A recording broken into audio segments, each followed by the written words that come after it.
Because it's so they had sold it to ABC. The writer's strike happened. ABC had second thoughts. You were saying that may be a good thing in the big picture.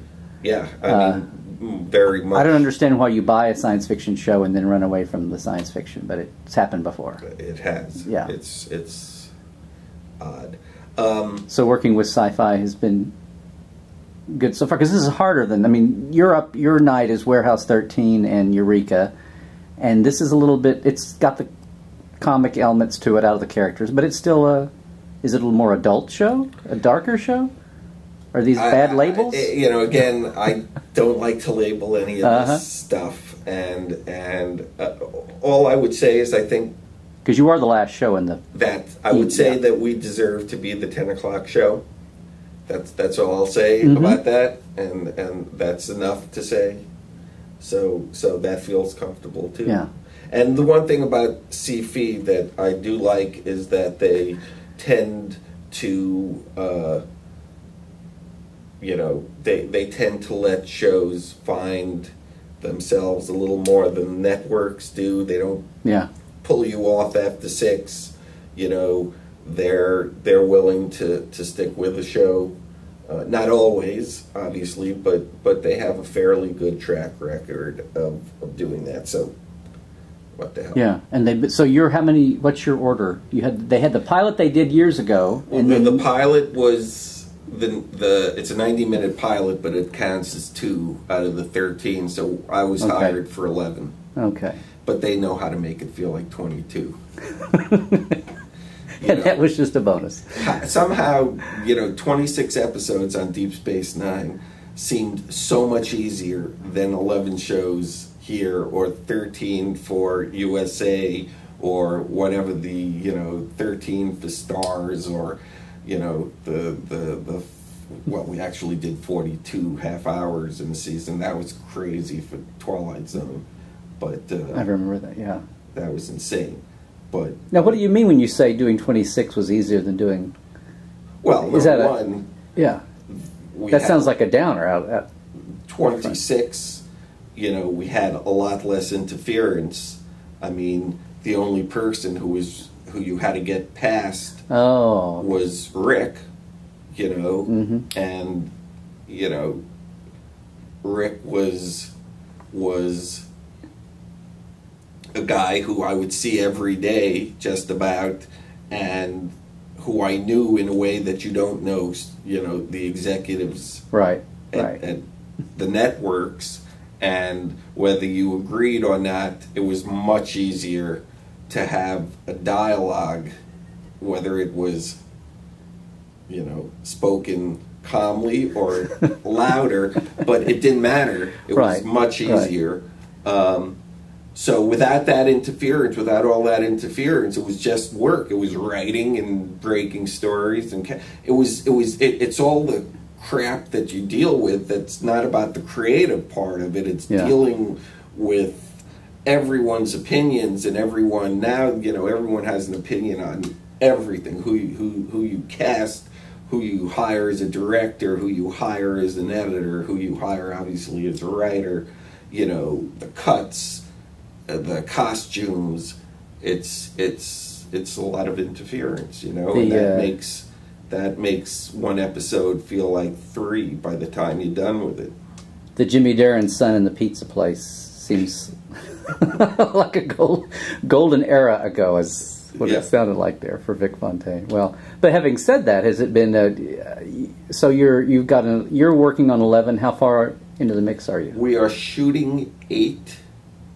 Of the 11, and we just today, before you came, Larry. Oh no! We finished the story break on the final episode. Oh, okay.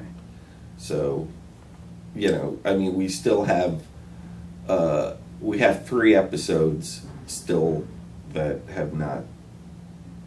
One's in first draft, the other 2 were just in finished with the breaks. And that, kiddies, is how we make TV. That hasn't changed. What's been a big change since?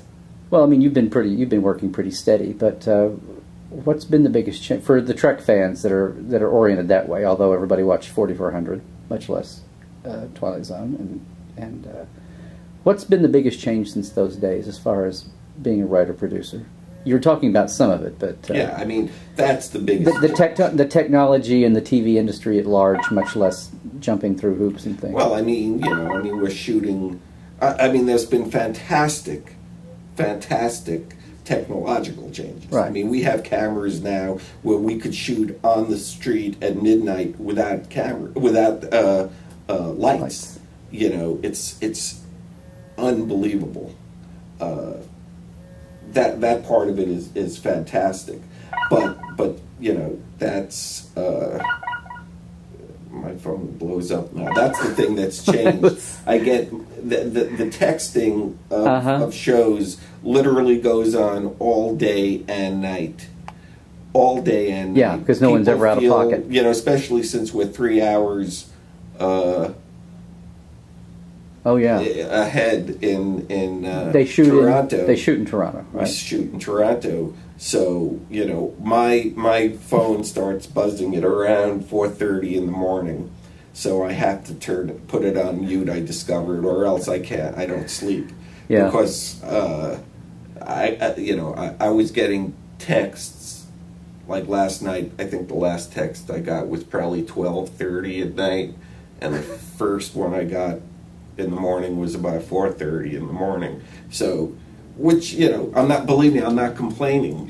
It's a good problem to have, but it does drive me crazy because in the story breaks, I mean, I tell everyone, you know, keep your cell phone, you know, I don't want everyone looking at your cell phone and texting, and I'm constantly looking at my cell phone because every studio, network, and executive and everyone in Toronto keeps texting me, and I'm always the guy, you know, going, what was that beat? What were we just talking about? So that's changed.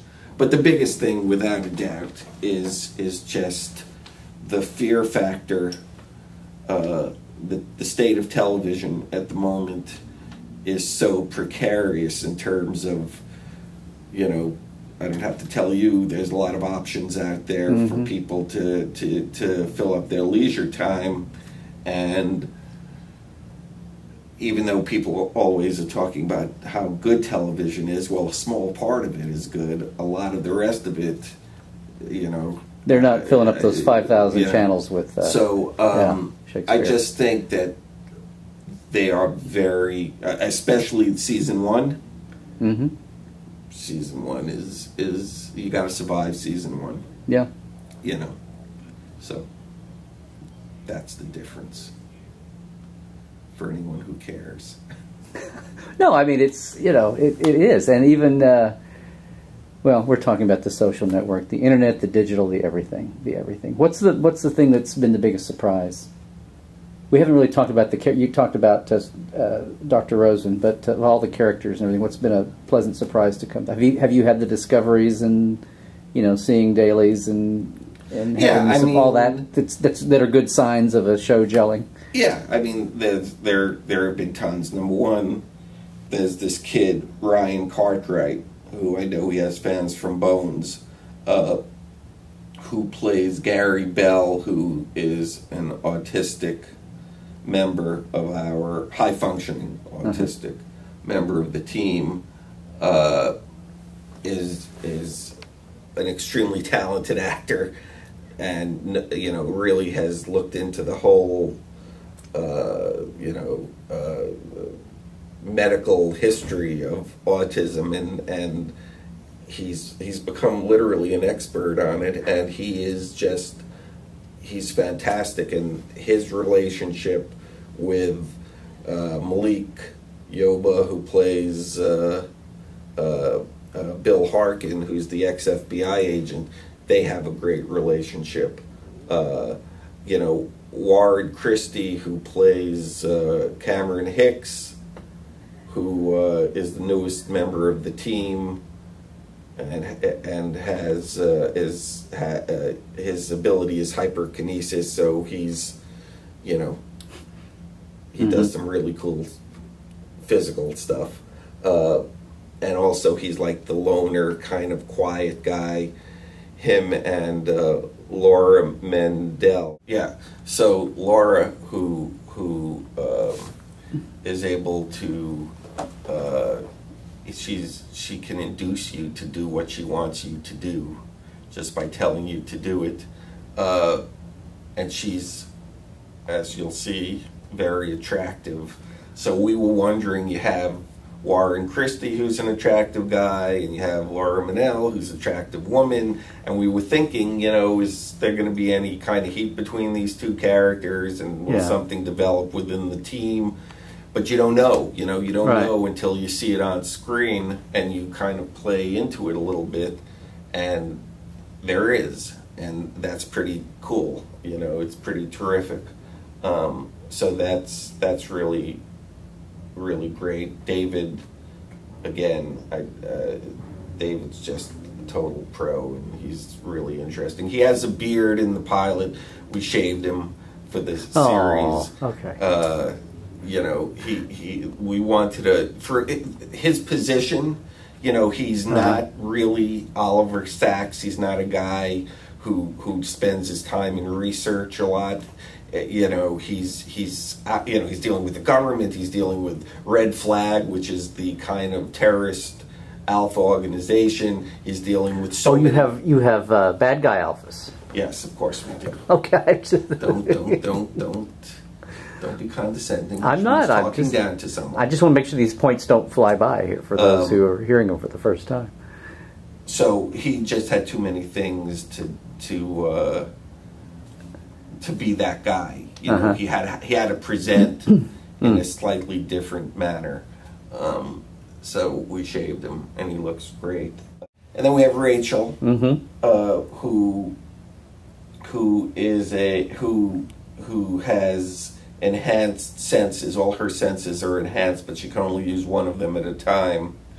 And she is this unbelievably conservative girl who grew up with a very strict family, and basically is finding herself. Let's put it this way: she hasn't had many relationships in life because her sense is so heightened that if she kisses a guy, Katie, bar the door.